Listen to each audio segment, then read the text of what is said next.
Hello, and welcome to session number 26 in our series of videos designed to help you look at life from a more spiritual point of view. With that in mind, let's now consider the very interesting subject of angels. Excuse me. On January 5th, 1986, Parade Magazine, a publication that's been delivered to a very great number of homes in the USA every week with their Sunday newspaper. That magazine ran an article titled "The Best and Worst of Everything." The article was a review of the year 1985, and within that article, under the heading Best International News, was the following report.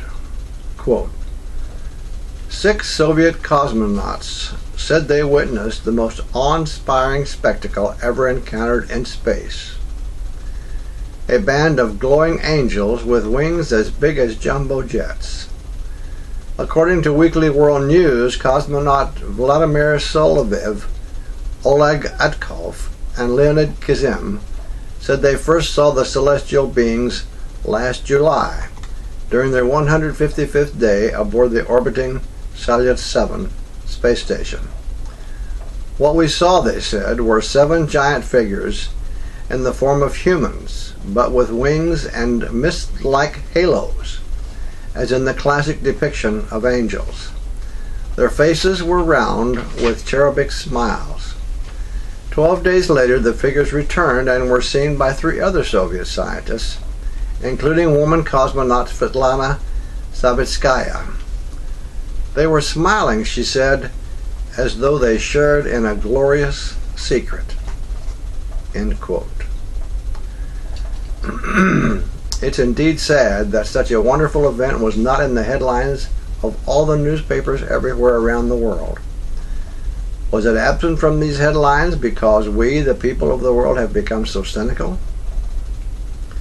Perhaps it was because the angels were seen only by Soviet cosmonauts, and no one in this part of the world, at that time at least, wanted to give the Soviets credit for being the ones chosen to see just an important event. Perhaps the news media felt that no one would believe it, and that they would be ridiculed for printing the story.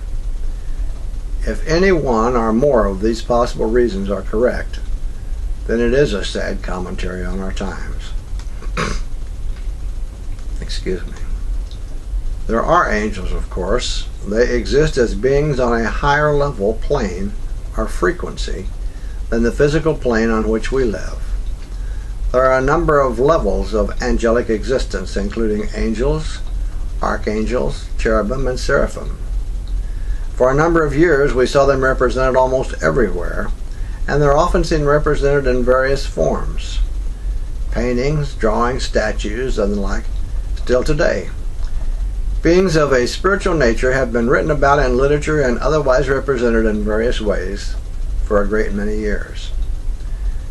As an example of a similar phenomenon, beginning for the most part in the decade of the 60s, but also somewhat in subsequent years, we began to see many depictions of the unicorn. This was brought about partly because of the beginning of a changeover from one age, Pisces or Pisces, to another, the age of Aquarius, and also because of the closeness in time of events that were then still a number of years away at that time, but were related to the changeover, as certain cycles began to close and others began to open. As the time passed, these events were to accompany that changeover as it took place. There were and are other factors involved, karmic, etc., which foreshadowed and still indicate further events yet to come. Some of those events, especially as of September 11, 2001, and more recently the worldwide financial crisis of 2008, have already begun. These events have affected, and with certain events that are yet to come, will continue to affect the entire planet. Returning now, however, to the subject of the phenomenon we were discussing, it might also be interesting to note that the unicorn is considered by some to be a symbolic representation of the universal Christ. Getting back to angels, however, as previously stated, in more recent times there has been a great interest in angels and an accompanying increase in depictions of angelic beings, both in pictures and figurines as well as other media, just as it was for unicorns. These things are happening as yet another important sign of the times. They are inspired by higher positive unseen forces to help prepare our planet and those of us who live on it for the changes which have already been touched upon, but that are coming to this earth. And as you know, some of these changes have already begun. We've just talked about that. Excuse me. It is very likely that you've heard the term guardian angel in reference to spiritual beings whose work it is to watch over and protect human beings. There have also been numerous references to them in the literature of the world. There is in fact a beautiful song about guardian angels that the late Mario Lanza sang on an album of Christmas songs that he recorded many years ago. This is only one example of a great many. Perhaps you can think of others. Some people believe that the term guardian angels comes from the fact that we all have two spirit guides, one at each shoulder, to guide us as they see need. Obviously, people are unaware of this on a conscious level, and that's the way it should be, I suspect, for most folks. This guidance, of course, does not exclude them from guiding us in such a way as to protect us from danger also. Because of this, some persons believe that these beings may have been the origin for the name guardian angels, although in this speaker's experience, these particular spirit guides are actually unseen ascended masters rather than angels. Perhaps there are others also who believe that guardian angels are separate and distinct from the two guides at our shoulders. Knowing which point of view is correct is not nearly as important as the knowledge that we are watched over by higher, unseen, positive forces. Of course, this does not mean that harm will never come to us. There are things that we, at a higher level, our higher consciousness, may choose to endure for us on the physical level, in order that we at the physical level will learn, at that conscious physical level, the associated lessons that can be learned from having certain experiences. Those higher protective forces would not interfere with such a decision made by us individually at that higher level. As earlier indicated, there have been a number of depictions of angels in literature and other art forms, including television and motion pictures. One that's become very popular each year near the Christmas holiday is the motion picture called It's a Wonderful Life. In another film, one of the more beautiful scenes in films depicting angels was near the end of the motion picture Date with an Angel, when the angels in the story swoop down in a burst of brilliant white light to protect her charge, a young man who was being put upon by the other characters in the film. The television series Highway to Heaven told a number of beautiful and inspiring stories about an angel doing work on earth, and one of the somewhat more recent television series, Touched by an Angel, told a number of such stories also.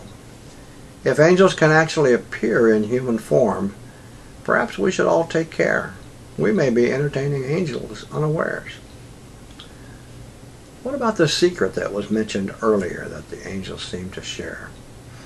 When you were reading the article quoted earlier from Parade Magazine, did you then wonder, or have you since wondered, whether or not there was really a glorious secret that the angels shared?